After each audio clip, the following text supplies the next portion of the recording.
A hard knock life in Chicago. That's how we start hour number 2, live right here on this Friday on the early line on SportsGrid. He is Donnie Rightside. I am Ben Stevens. 2 more hours to go to round out this week and send you into your weekend live right here on TEL. A ton of National Football League conversations coming your way up next, and something I'm very excited to discuss with my co-host DRS. That's the wide receiver market in the National Football League. A small snippet yesterday when we got the extension news around Jalen Waddle of Donnie's impassioned speech about what is happening in Cincinnati with T. Higgins that I think we will dive further into in just a little bit. But 2 more hours to go. Our coach JY joins us later in this second hour to look back on the Western Conference Finals, tie a bow on it one final time, and then set the stage for the NBA Finals, although we have 6 days to set that stage. Yeah, here's the problem also. It's nice that we do have the weekend, Saturday and Sunday, so that stage doesn't need to be set. But quite frankly, like wrapping it up last night, starting on the NBA Finals, Monday we'll hit the NBA Finals, Tuesday we'll hit the NBA Finals, Wednesday we'll hit the NBA Finals, Thursday we'll hit the NBA Finals, and it finally will begin at that point. It's just a shame that we have to wait that long. We should be getting going like next Tuesday, just enough time to decompress and get excited at the same time, as opposed to waiting for next week for the NBA to come back and save us there on a Thursday and give us hopefully a great performance. But it's the way it is. It's our jobs here to get you ready for the NBA Finals. And by the time it does get here, yeah, you'll be ready for it. That is our guarantee. Every single angle, every single number for the 2024 NBA Finals between the Celtics and the Mavericks, you will know by the time we tip in game number 1, the opening night of the NBA Finals on a Thursday next week, 6 days away, inside TD Garden. But we focus now on the National Football League. The Bears not happy about it, but they will be on Hard Knocks later in the month of August. There's so many Hard Knocks variations. Maybe you are wondering which one this is. This is the original training camp with the Chicago Bears. So Caleb Williams' first training camp in his National Football League career will be in front of the cameras on HBO for all to see. The most intriguing and interesting choice. And Donnie, the way it works with Hard Knocks, the criteria for a team that has to be selected, you retain your head coach from the season prior, so not a new head man in charge, and you did not make the playoffs. So you have to be just mediocre enough to be in consideration for Hard Knocks. The 3 selections potentially this year were the Bears, the Broncos, and the Saints. The NFL gives us Chicago.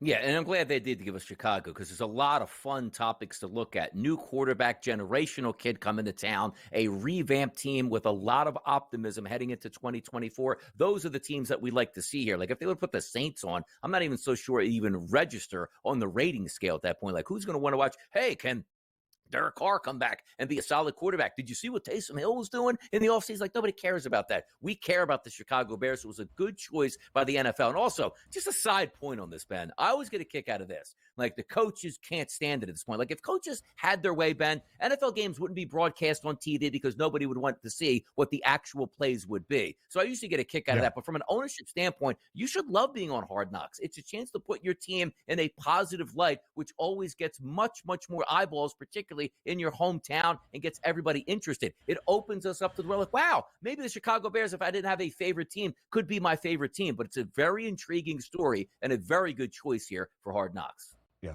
Yeah, I think it's going to be fantastic. Now, Chicago was not all too pleased to go inside and take the exclusive look in the hallowed halls of Hallis Hall. It's not something they wanted for their rookie quarterback. And I get it from a perspective, Donnie. It feels a little bit intrusive. Could you consider it a distraction?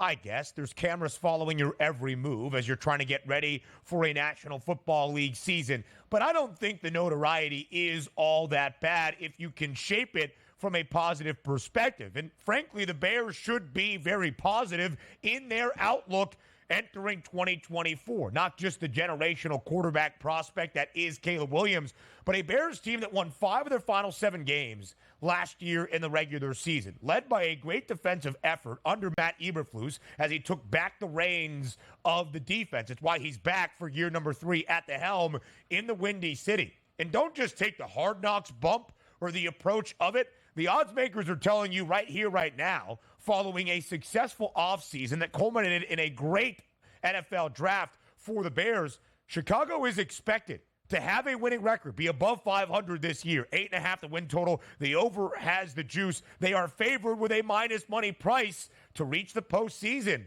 in the NFC. And that has always been the incredibly intriguing thing to me about the Bears. You have a rookie quarterback coming in. You use the number 1 overall pick on him, and you are expected to be a playoff team right away. Not 2-3 years down the line. Not, hey, Caleb, go out there, show us some effort. Let's try to get to 6 or 7 wins this year. You are expected to be above 500, have a winning record, and reach the playoffs. Yes, and the bar has been reset by C.J. Stroud, which means no longer, back in the day, just going back to my Eagle days, where it was when Freddie Mitchell got drafted out of UCLA to the Eagles. But back then it was like, well, wide receiver is going to take 3 to 4 years to learn the league and how to get. No, that's since been changed. You see the wide receivers now coming in 1,500 yards for some of these top guys. The same thing we can look at for some of those players like Caleb Williams. C.J. Stroud last year was so good. We're expecting Caleb Williams to be almost equal, if not better, this season. If he is, they're going to be in the playoffs. Look at the offensive skill players that they have. This is atypical from a team that drafted number 1 overall. Now, granted, they weren't the worst team in the NFL last year. They just made a shrewd move in getting a trade. Caleb Williams, DeAndre Swift, DJ Moore, Keenan Allen, Rome Odunze, and a very solid tight end in Cole Kmet. That's good enough to make the playoffs. If your offensive line holds up and you have a generational quarterback, even though he's a rookie here, how bad could it possibly be? You saw the past 2 years with Justin Fields at quarterback. That was an offense that set the NFL back 50 years in the passing game. Now you're actually going to have a competent passing game? We should have some good times here in Chicago this year. And that's why, despite being a short favorite, now under $2 to win NFL Offensive Rookie of the Year, I actually think Caleb Williams is the correct bet. We have only seen 4 quarterbacks win this award in the last decade because oftentimes, fair or not, we tie team success, a winning record, wins and losses, to the quarterback spot. If the Bears track and follow this, and Caleb is the guy to lead them to a winning record, and the statistical performance thus then backs it up, I think he runs away with the Offensive Rookie of the Year award like we saw out of C.J. Stroud in Houston a season ago. We'll have some interesting conversations, Donnie, as we get closer to 2024 in the NFL about the new kickoff rules. It really does bring back the third phase of football. Offense, defense, special teams. It's going to be great. You have to land the ball within a certain area you are kicking off, and the kick defenders, I guess you could say, cannot start their approach and running until the ball actually leaves the foot of the kicker. Dave Tope, longtime special teams coordinator under Andy Reid in Kansas City, had an interesting comment about this yesterday at Chiefs OTA. Maybe placing Harrison Butker, a name that for some reason people know as a kicker around the National Football League now, with Justin Reid, who has kicked before for Kansas City, but actually plays defense and acts as a safety. You now have one more kick defender in there, getting rid of a puny kicker who shouldn't be out there in the first place. No, here's the point of it that, I respect what the special teams coach is trying to do because we haven't seen this rule put into place just yet. But what's the theory behind this and having Harrison Butker kick off anyway at this point? Like, you still have Harrison Butker needing to make a tackle if it's returned now. Now, I understand that you have to return it. I get it. But I just think it's one of those overblown situations. Look at, let's just outsmart everybody and put a safety in as the kicker at this point. I'm interested to see how this turns out. But the one thing I do know, this is designed to give the offense better field position and also a more exciting play, which means we're not starting every single drive at the 25-yard line. You should be 25 plus each and every time now, which is going to be great to watch. If you like team totals, bet the overs early. One more thought about the new kickoff rules and then the wide receiver combo next.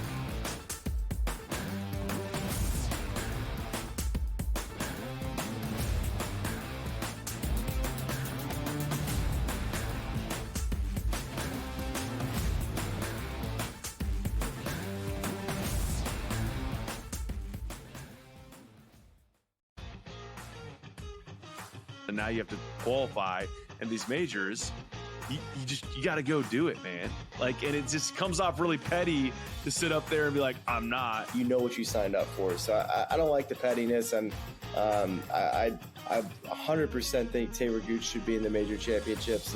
So in the same note, I'm saying this, but also it's like, hey, this is the world in which we live in right now, and you don't deserve anything. Only on SportsGrid. Using the parlays against one another, right, and being able to get a little bit of juice consig, I found to be a little interesting. Believe me, all the rhombuses and parallelograms are constantly trying to search and find out those things every day. It's one of the battles that you know, as you expand the menu, you encounter new battles. Game time decisions. Only on SportsGrid. How fragile are these guys? It's amazing. They're supposed to be the greatest athletes in the world, and yet they can't walk and chew gum at the same time without getting hurt, for goodness sakes. That Trout injury really is a bummer, too, because people thought he was going to have a big year. And I look, I don't feel bad for the Angels. I don't like Mike Trout in Anaheim. I thought he should have left when his contract was up. In-game live, prime time, only on SportsGrid. Your gut says Miami is going to win, and you should take the over. Your gut also said your NFT selfies would only go up in value. They didn't. But your head is on SportsGrid and knows the QB is in concussion protocol. The backup has a 45 QBR against the zone coverage. The New York D has the most sacks in the league. So yeah, trust your head. It's smarter to be on SportsGrid.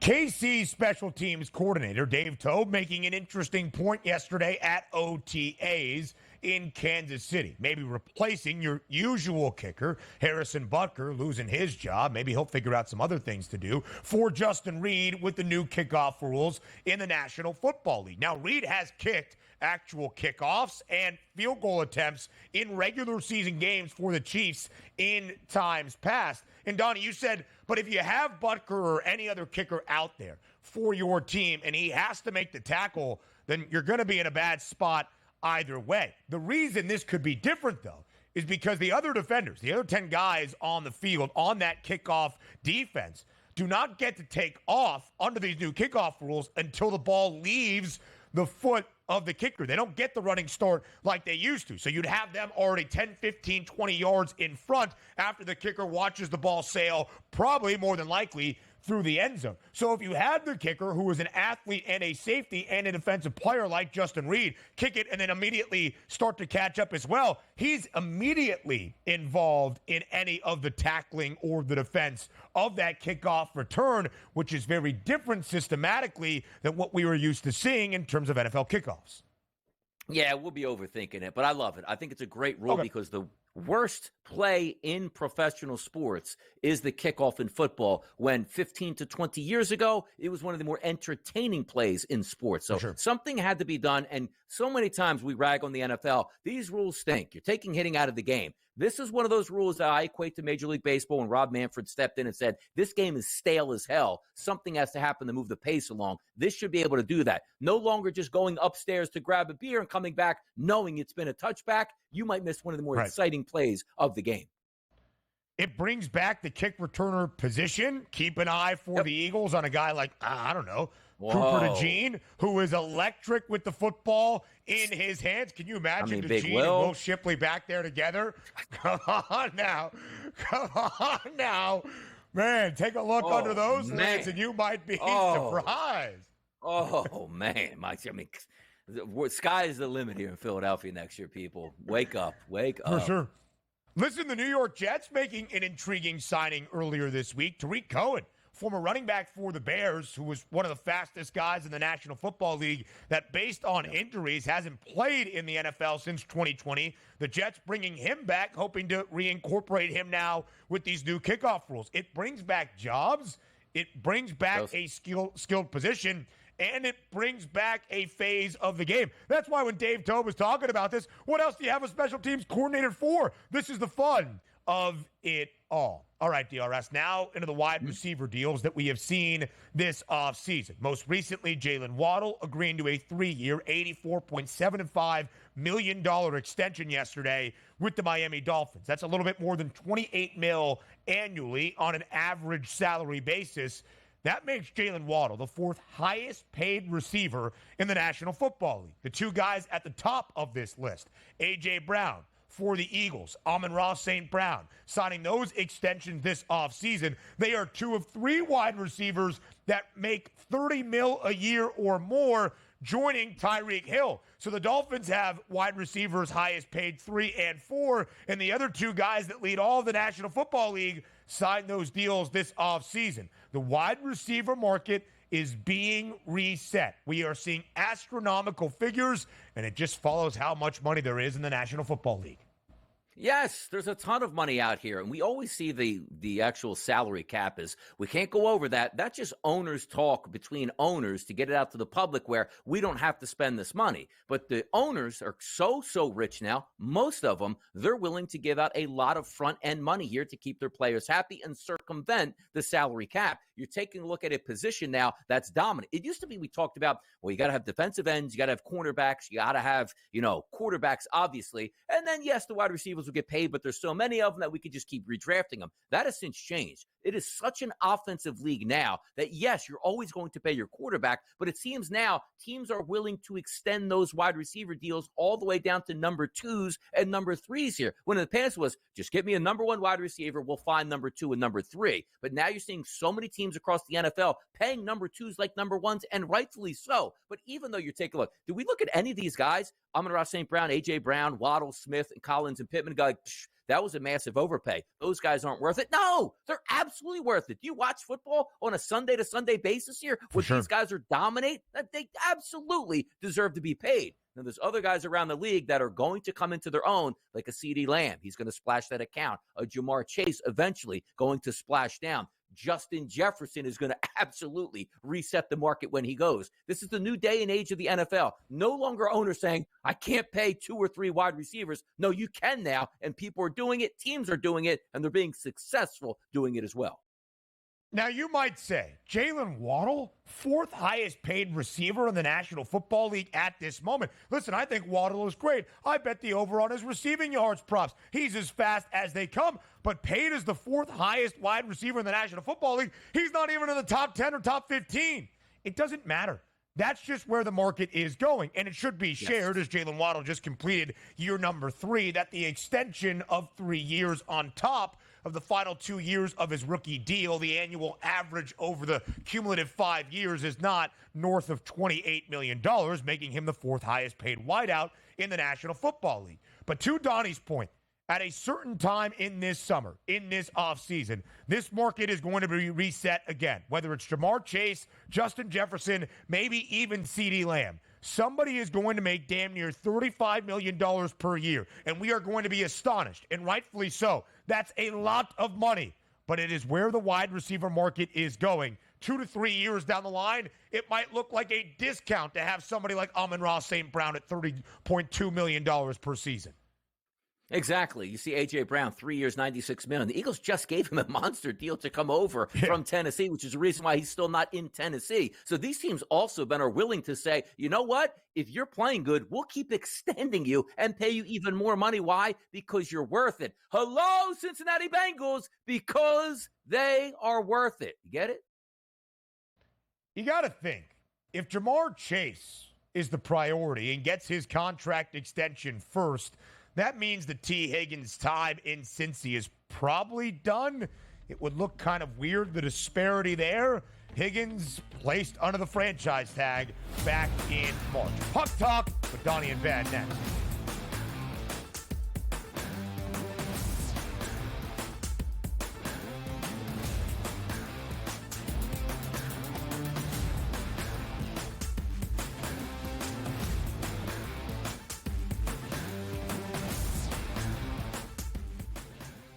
When it comes to betting on sports, injuries matter, and Sports Injury Central has you covered all year long with expert injury analysis and injury-based picks for the NFL, NBA, and MLB. Our former pro sports doctors have unmatched experience to analyze every injury so you know the impact of the player, team, and their upcoming matchup. Whether it's articles, podcasts, player insights, or our patented injury scores, Sports Injury Central will help you keep up with your fantasy team and make more informed wagers. So make sure you follow Sports Injury Central and gain an edge at sixscore.com.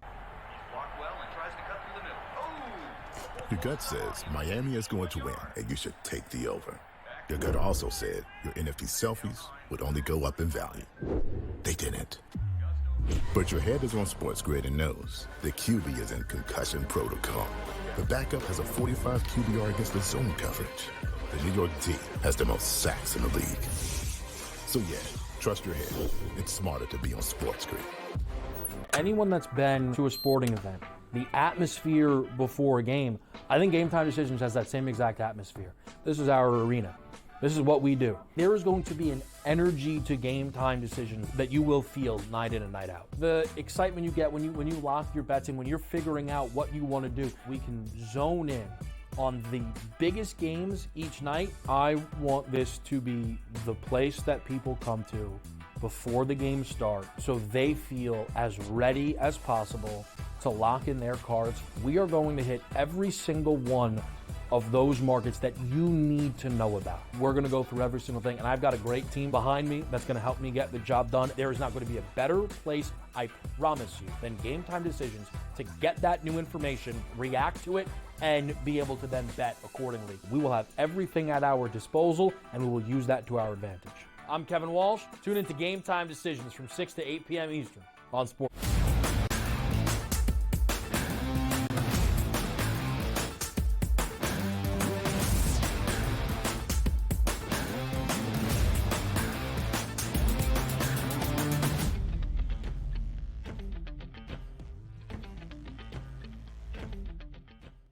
Game number 5 of the Eastern Conference Finals on the ice in the Stanley Cup postseason. And inside Madison Square Garden, the Rangers were a home ice underdog.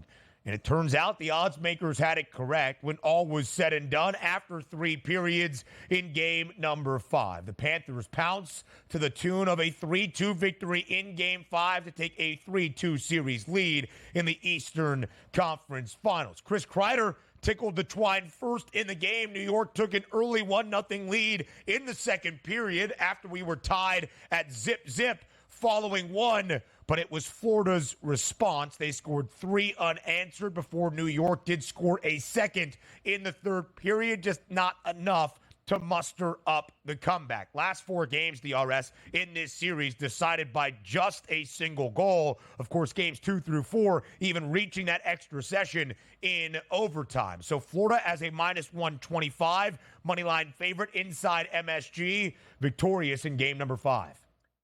And maybe the odds makers were correct on this one here. Taking a look where I kept saying, why are the Panthers favored in this series to start when they don't have home ice advantage? Why are the Panthers favored in this series, even though it's a best of 3 and still the Rangers have home ice advantage for games like yesterday? And even when I got the alert that Chris Kreider scored shorthanded, like, wow, the Rangers going to win this game, push it to game number 6 and maybe can wrap it up in Florida. The true heart of a champion there, scoring 3 unanswered goals in Madison Square Garden to take that 3-1 lead was absolutely tremendous by the Panthers. And they are incredibly talented, as we talked to Pete yesterday about this team's depth, both offensively, defensively, and also in goal. They're a really good team overall, but also some pain happens here, Ben. If I would have told you before the game, I had Chris Kreider, I had Mika Zibanejad, and also Alexis Lafreniere to actually get points, I didn't win my parlay because I added the easiest point target, Panarin, to get a point yesterday, and the bread man didn't deliver for me. So a little bit of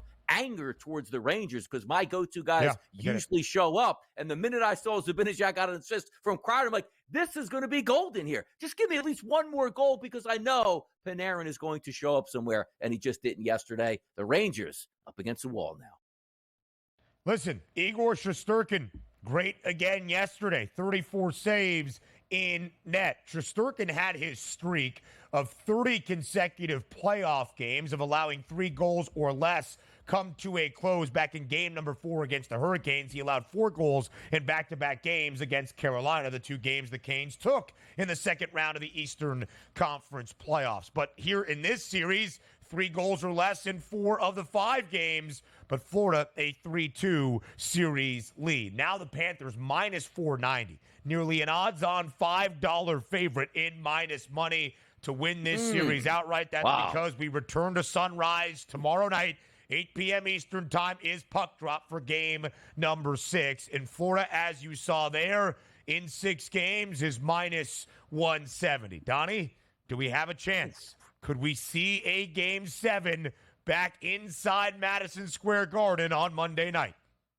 Boy, that price point here for the Rangers to win the series is pretty good, man, because you take a look at these games. They've been so close, and home ice advantage in hockey, maybe not as big as, let's just say, in football per se, or maybe even in basketball. There's a really good chance that we see 7, and I hope we do, for not only for content purposes, but it's been a fun series to watch overall, both the Eastern Conference and the Western Conference. I would say, yeah, there's a good chance that we are coming back to New York City for a game number 7 in Madison Square Garden. It's just how close the series has been. I am going to believe that as well. Game number 5 in the ECF last night. Game number 5 in the Western Conference Finals tonight. We return for a change of venue to Dallas in a series that has been a toss-up. From the odds perspective, it remains the same. The Stars a minus 130 home money line favorite tonight against Donnie's Oilers. Edmonton even the series in game number 4. Will the Donnie Rightside household on a Friday night be having a good time? Or does Dallas take a 3-2 series lead and hold serve on home ice? I think they might be able to hold serve there because I do think overall Dallas is the better team, but it's so much fun to watch Edmonton and bet, and there should be a lot of betting options tonight. I have to fire it up again to get my money back from that Rangers game. By the way, quick little shout out to the Rangers at this point in their goalie. Like, if I had a son, then I'd name him Igor, man. Igor is a tremendous, underrated name out here. If you have a goalie, if you want you're a hockey family, and you're like, I'm going to have a son, he's going to play goalie, that kid's name needs to be Igor, man. Absolute star-studded name there. Igor Shesterkin Rightside. Shesterkin could be the middle name, and he'll take your family name, that being Rightside. Yeah. Listen, there's always time, right? Igor Walsh? Igor Walsh. What a name. I'm sure there's a graphic coming up around the NBA next.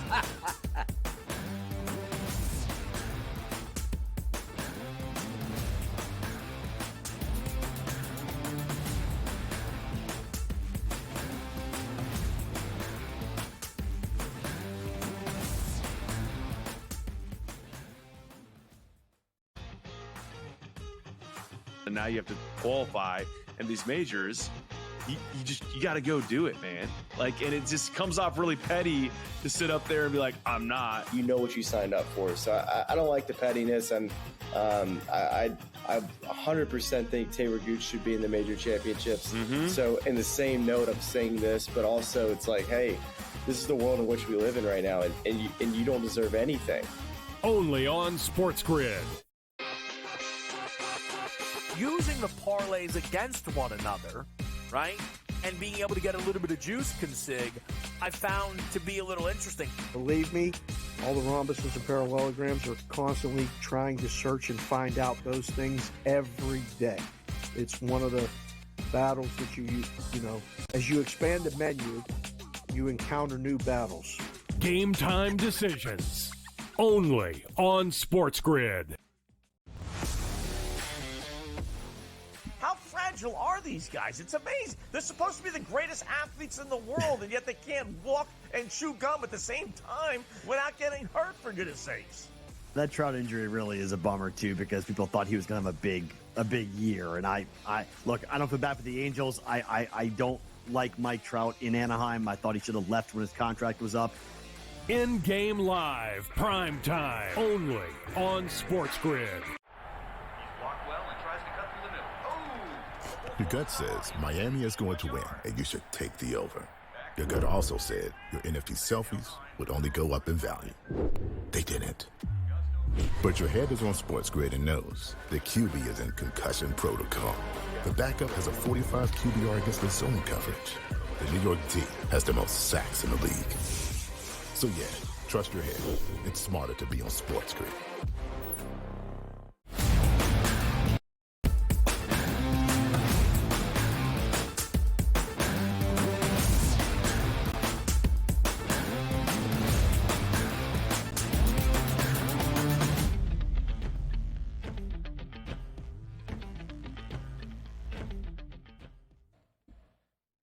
We wrap up the Western Conference Finals live right here on this Friday on the early line on SportsGrid. I am Ben. Donnie's on the right side, and JY, our coach, is in the middle. James Young here for the next half an hour to look back on the WCF, our final takeaways about what we saw in the Western Conference Finals, and, of course, put the finality on a season for Minnesota before we preview the NBA Finals between the Celtics and the Mavericks. A lot of time, JY, to preview the NBA Finals. Game number 1, 6 days away, next Thursday in Boston.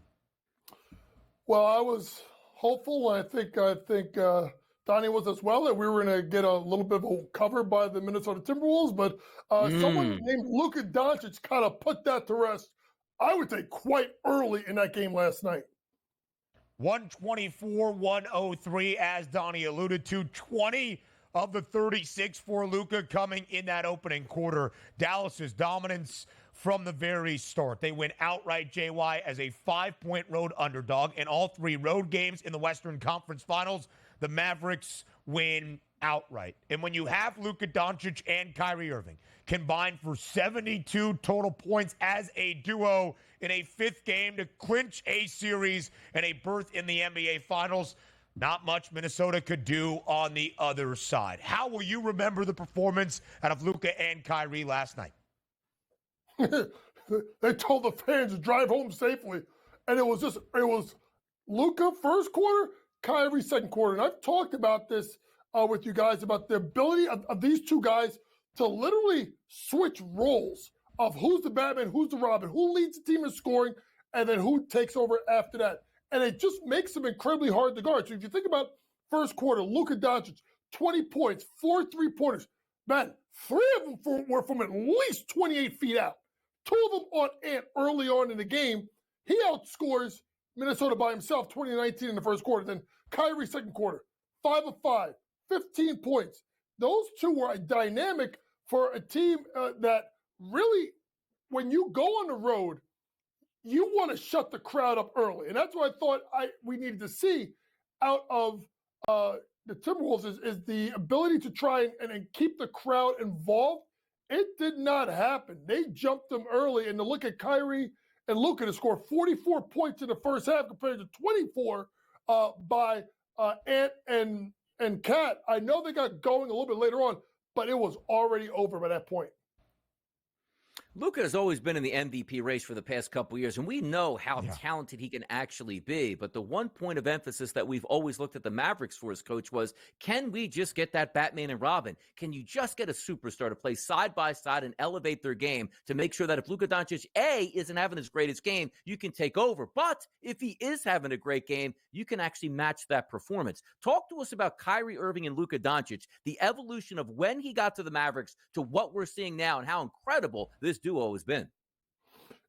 Donnie, it's amazing how all the critics of Kyrie have kind of stopped talking in the last, I would say, 4 to 5 months. I don't know if he's kept his mouth shut or he's just played the game. Either way, it's benefited them. And if you think about it, Donnie, they've been looking for this Robin. And let's be honest, when you talk about one-on-one, he may be, Kyrie, the best one-on-one player in the league. He's got more tricks and more ingredients and more whatever in his bag than anybody else in the league, in my opinion, at the guard spot. And they've been looking for that since Brunson left. But you got to remember, folks, Brunson was a 6th man. And yes, Brunson had moments like this, but Kyrie in these closeout games tends to show up and show out. And when you got 44 points out of those two, and Minnesota scores 40 by themselves, it says something. But also, Donnie, it's also the way that Jason Kidd's allowed to use this roster with these two guys. You got to also talk about the role players and how they've played the series, how they've played the postseason, particularly Gafford of Washington, the emergence of Lively, they kind of fit everything together to let those two guys score the ball. Luka Doncic scoring at least 30 points in all 3 games in Minneapolis, including 32, a 32-point triple-double, and the game-winning shot with only 3 seconds in regulation in Game 2 and 36 last night. Kyrie, 30-plus in 2 of the 3 in Minnesota, 20 in game number 2. The Dallas dynamic duo on full display throughout the Western Conference Finals, and especially last night. JY, we look back on this series. Dallas took a 3-0 series advantage now for the 156th time in an NBA playoff best-of-7 series. The team that held a 3-0 series lead has won all 156 playoff sets. But Dallas was not the favorite entering this series. Unlike what we saw in the ECF, it was not expected to be a cakewalk for Boston like it was here for Dallas, and they pull off the victory in only 5 games. The Mavericks were a plus 150 underdog outright to win the Western Conference crown before this series got underway against the T-Wolves. So how surprised are you that Dallas won this series in 5 games? I'm very surprised going into it. But then you start peeling it back and you're wondering, for a team like Minnesota, how much did that series versus Denver take out of them? Because they looked exhausted. They looked like they had tired legs. Ant was not himself. Yes, he had performances in stretches, particularly game number 4 in the second half when we talked about had the 9 assists and went absolutely off. But they didn't look like themselves. And I think, like, when you have 2 guys that can close games, and they're close games, you got to start to tilt it towards that team. And that was my mistake in looking at it. I thought it was going 7. I thought it was Minnesota. But Dallas has taken their game to another level. The play of these 2 superstars. But like I said, as much as we want to talk about those 2, we must give our flowers to the rest of that team, the Derek Joneses, the Daniel Gaffords, the PJ Washingtons, the Derek Lively's. These guys have elevated their game and complement these guys to the point now where they're going into the NBA Finals. They're going to get some rest too, since it doesn't start until Thursday night. Yeah. It's going to be a very intriguing matchup. And if people think this is going to be a slam dunk like Boston in 5, I got news for you. This is going to be a hell of a series in the NBA Finals. Yeah, we'll watch it play out next Thursday, and we do have a week to sort of get in the mode for NBA Finals, but at the same time, we have some time to look back on some of these teams and where they might wind up next year. The Minnesota Timberwolves, for all intents and purposes here, Coach, had a very good season. They just ran into a buzzsaw with 2 superstar Hall of Fame players playing at the top of their game. Next year, should be returning the same guys and run it back from Minnesota, or is there a way for you that you feel that they can actually improve their team and maybe some changes could be on the horizon? I think the big thing to look at, guys, is the fact that I do believe Rudy Gobert is eligible to sign an extension at the end in the fall. What do you do if you're Minnesota? Do you commit big money to someone like Rudy Gobert? Do you look at the fact that Naz Reid has also 2 years? He's going to be in his last year of his deal next year. What do you do with Naz Reid? I think that's interesting. Kyle Slomo Anderson has been a good fit off the bench. I do believe he is an unrestricted free agent. By the way, shout out to Slomo. That was the nickname at St. Anthony. But it'll be interesting to see what happens here. Can you run it? Yes. But you may have to extend guys, which then means you're locked in long term, especially with 3 high-paid guys with Cat, Gobert, and Ant. Maybe someone could get moved. Minnesota 29-1. As you see, to win the Western Conference title before this year got underway, tied for the 8th best price in the conference. So they exceeded expectation this year in the Twin Cities. And I think Anthony Edwards and Karl Anthony Towns, but mainly Ant, is going to use this experience and the disappointment in the WCF only for bigger and better things on the horizon. But what's on the horizon in the association is one more series. It's the NBA Finals, and it starts on Thursday. A ton of previews over the next 6 days, but we have you one here on the early line on this Friday. Up next on SportsGrid.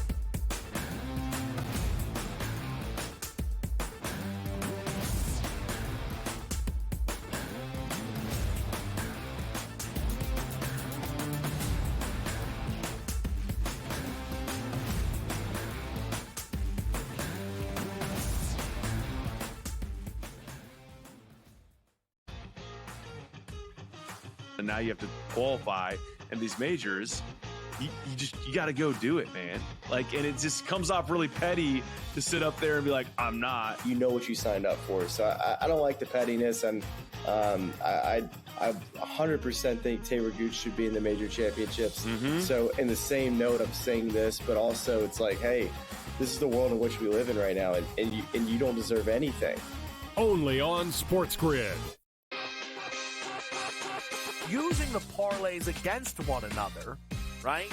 And being able to get a little bit of juice consig, I found to be a little interesting. Believe me, all the rhombuses and parallelograms are constantly trying to search and find out those things every day. It's one of the battles that you know, as you expand the menu, you encounter new battles. Game time decisions. Only on SportsGrid.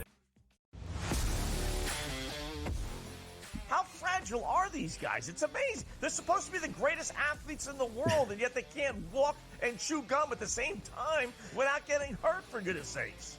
That Trout injury really is a bummer too, because people thought he was going to have a big year. And I look, I don't feel bad for the Angels. I don't like Mike Trout in Anaheim. I thought he should have left when his contract was up.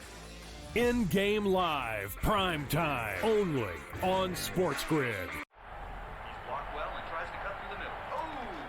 Your gut says Miami is going to win, and you should take the over. Your gut also said your NFT selfies would only go up in value. They didn't. But your head is on SportsGrid and knows the QB is in concussion protocol. The backup has a 45 QBR against the zone coverage. The New York D has the most sacks in the league. So yeah, trust your head. It's smarter to be on SportsGrid.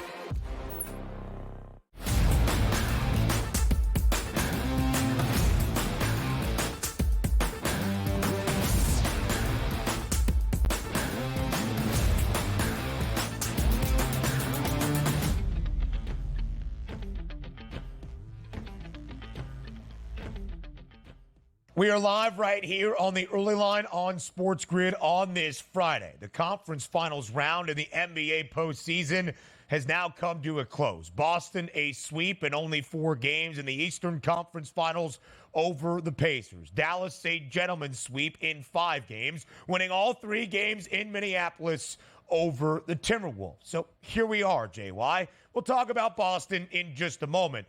But let's focus on the Mavericks, who actually entered the NBA playoffs with the 3rd best price to win the Western Conference crown. If Luka and Kyrie could team up and perform at this level, there was an optimistic thought about the Mavs. And JY, during the second half of this NBA season, not many better teams than Dallas. From February 3rd on, when they were just 26-23 straight up, they went 24-9. Down the home stretch, playing great basketball, not just here in the month of May, but in April, March, and for the majority of February. What is the best thing the Mavericks have figured out entering the NBA Finals? Well, before anything, it's the fact that they made a trade for P.J. Washington, Daniel Gafford. Yours truly laughed at it, said that wasn't going to move the needle, and I was 1,000% wrong. So shout out to Nico Harrison for not listening to Coach Young, because he made shrewd moves, including getting Derek Lively. So I think the evolution of this team really started with Derek Lively in the draft, but really turned the corner when they made the trade for those 2 guys. Because you know what it did? It shored up their defense. It gave them guys that are rebounders. I got a guy in Gafford that's a shot blocker. P.J. Washington's got really good at that corner 3. So once that trade happened and it kind of settled that roster and got everybody rolls, plus, honestly, getting rid of Grant Williams was probably the best move out of all of them, because I think the drama he was causing in the locker room, the team turned, man, with that trade, and they've been really good. And it'll be interesting to see how they stack up in this series versus Boston. Particularly, you're looking at a team that is only 18th in defensive rating. That is going to be one of the things we have to look at, is how can their defense, which has been markedly better with Washington and Gafford, the evolution of Jones is becoming one of the better perimeter defenders in the league. How do they slow down almost a historic offense in the Boston Celtics? It's going to be fun to watch it play out. We'll take a look at just a few moments like the odds movement. But, Coach, talk to me about the Mavericks, because the one intriguing thing I know about this series is you have the two superstars on both sides, the two front-end guys that can really get after it. But the depth of the Boston Celtics appears to be better than the Mavericks here. If you are the Mavericks, forget about, again, the two superstars on each side. How can the Dallas Mavericks compete from their B and C players and their bench players going up against the Boston Celtics, B, C, and bench players? Well, honestly, it's going to be honest. It can't be the B and C players. They're A players. Luka and Kyrie got to outplay Tatum and Brown.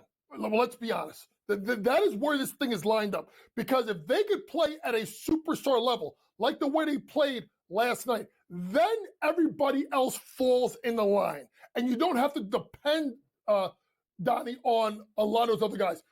The interesting thing we want to look at is the fact that you're going to be having Drew Holiday and Derek White, two guys that were on the all-defensive, I think, first and second team, if I'm not mistaken, guarding those guys. So how well can Luka and Kyrie play versus two top-notch defenders in Holiday and White? And I think if Dallas could sustain that and those guys play really well, then it puts less pressure on the rest of the guys, if that makes sense. Because if you try and line up the B guys and the C guys, Boston's got it, particularly when Porzingis comes back.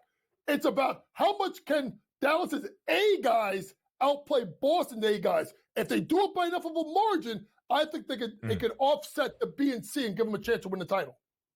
I think that's a great breakdown and a great key matchup to pay attention to. The duos now, once again, do Luka and Kyrie outweigh the Jays, Jason Tatum and Jaylen Brown, by enough to keep Dallas in this series? We'll look at the NBA Finals odds in just a moment.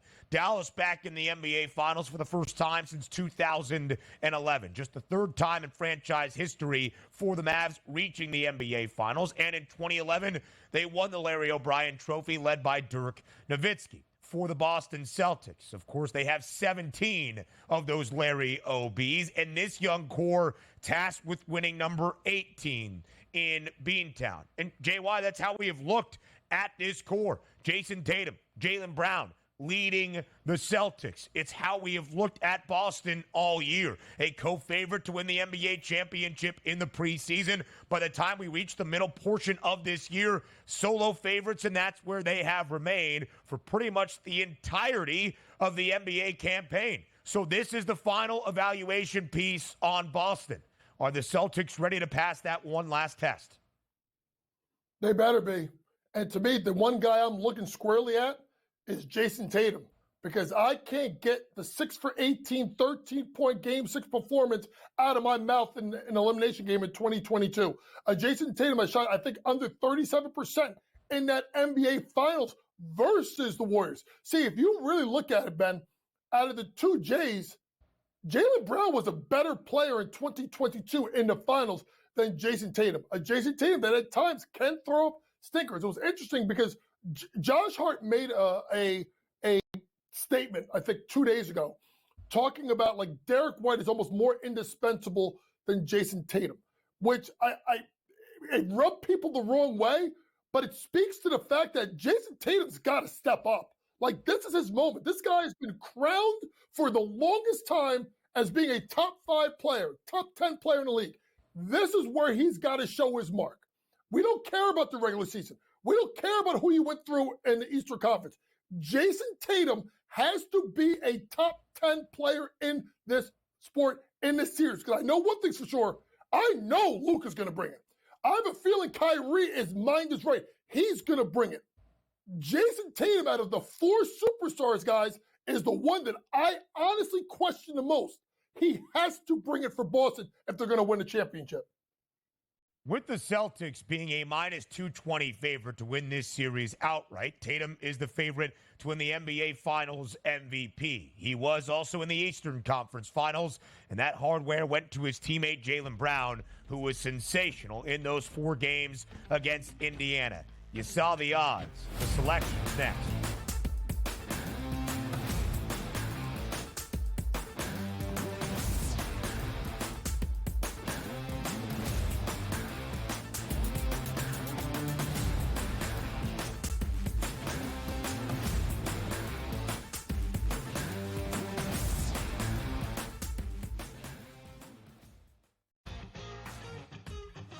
And now you have to qualify, and these majors, you got to go do it, man. Like, and it just comes off really petty to sit up there and be like, I'm not. You know what you signed up for. So I don't like the pettiness, and I 100% think Taylor Gooch should be in the major championships.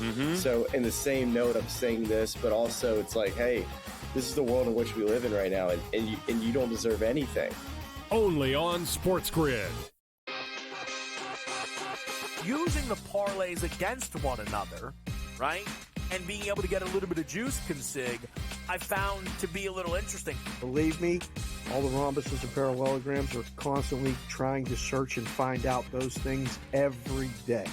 It's one of the battles that you know, as you expand the menu, you encounter new battles. Game time decisions. Only on SportsGrid.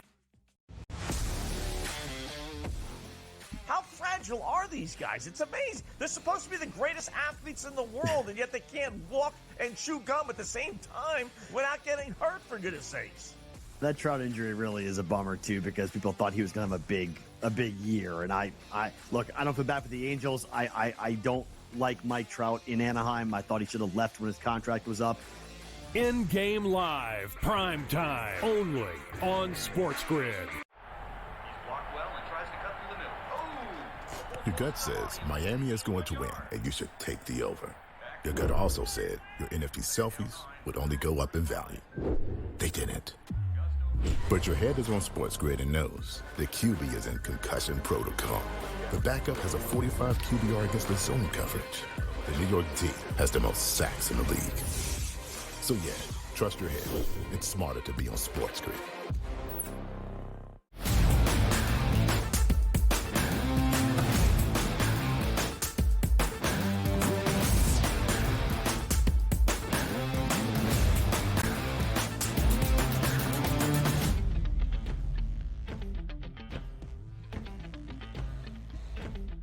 Six days away from game number one of the 2024 NBA Finals between the Boston Celtics and the Dallas Mavericks. Our coach JY takes an early look at the 2024 NBA Finals live right here on this Friday on the early line. Minus 220. That is the number in favor of the Celtics. Boston has been a hefty favorite in every single series so far throughout this NBA postseason. The Mavericks a series underdog once again, like they were in the Western Conference Finals. Anytime, JY, we are entering the championship series of any professional sport, and a team is booked as greater than a $2 odds-on minus money favorite, the odds makers give them the heavy advantage. Will it be as easy as the odds expect for the Celtics to hang banner number 18 inside TD Garden? No. I think this is a 6 or 7 game series because of the ability of the Dallas Mavericks, particularly in a close game, to have two guys that can go get a bucket. And honestly, Ben, not need a screen. Because at the end of the day, when you get to the finals, you know what everybody runs, Ben. There's no secret of what teams run. You do what you do. It's about, do you have a guy that can go get you a bucket? And can you defend? See, now, I talked last segment about the defensive rating of Dallas being 18th during the regular season. But that's a tough way to look at it because they're a far better defensive team now than they were earlier in the year. So to me, I look at this series as the fact of the two superstars. Listen, Ben, they can get you at least 2 games, Luka and Kyrie. They can get you 2.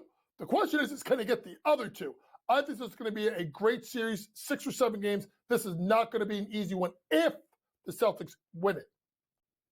Celtics minus 220 price, the Dallas Mavericks plus 184. Different ways to bet the finals. If you don't just want to pick that outright winner, how about looking into the MVP markets? And if we are talking about the 2 superstars on each side, Jason Tatum, a minus 120 to be the MVP. Luka Doncic, a plus 210. The secondary superstars, Jaylen Brown at a 6-1 price and Kyrie Irving at a 20-1 price. If we remove the Celtics and the Mavericks as a team out of that equation, the MVP market, coach, where's it going to go? Well, then you're kind of asking me who I think is going to win it. and I think it's Dallas. And I'm gonna go with Luka Doncic at plus 210. I think I look at this series, guys, and it's got some comparisons to 2011, right? When Dallas last won the NBA championship with a superstar from Europe versus a all-time team. I think, if I'm not mistaken, that was LeBron James's first season in Miami. And they were crowned. This is going to be the win 5, 6, 7, how many he said, championships. I look at a guy that I think is possessed and that he will find a way. So you got a couple ways you can do it. It's plus 184 if you take him just to win the series outright, or plus 210. Now, if you want to play it that way, maybe you just take the plus 184 because it's not a ton in case Kyrie goes off, which could be a possibility. So to me, more than anything, Dallas wins this series, 6 games. Yeah, I think. Whoa, hold on a second. That was your NBA Finals MVP prediction, just wrapped up into your NBA Finals prediction as well. Hold on a second. MVP, Let's make sure we Dallas got that on record. Hold on. Wait, let's make sure we get this on record. In the final minute and a half of this segment, I was going to ask, hey, you can make adjustments in the next 6 days, but what is James Young's official NBA Finals prediction? You just gave it out. What was it? Remind the people, and then tell us why. I have Dallas in 6 games. I thought about this all night. I don't know if I don't think I'm going to change it unless it's Dallas in 7. I think Dallas is a team that is playing really, really well. I question the Celtics' motivation and effort and focus at times. They seem to take time and plays off. I think it could catch up with them in this series. They can't be playing from 15, 18 points behind in the third quarter. They can't be playing from behind 10 points with 5 minutes left to go in the fourth. Right now, my prediction, Dallas Mavericks, 6 games, Luka Doncic goes absolutely nuclear in this series. Luka's second best price to win the NBA Finals MVP after winning the WCF MVP award. It's plus 210. Dallas in 6. Series correct score market. If you agree with the coach, JY, 4 games to 2 is plus 550. James Young has made his NBA Finals prediction crystal clear. JY hit a fadeaway to the weekend. Hour 3 is up next. I crowned him.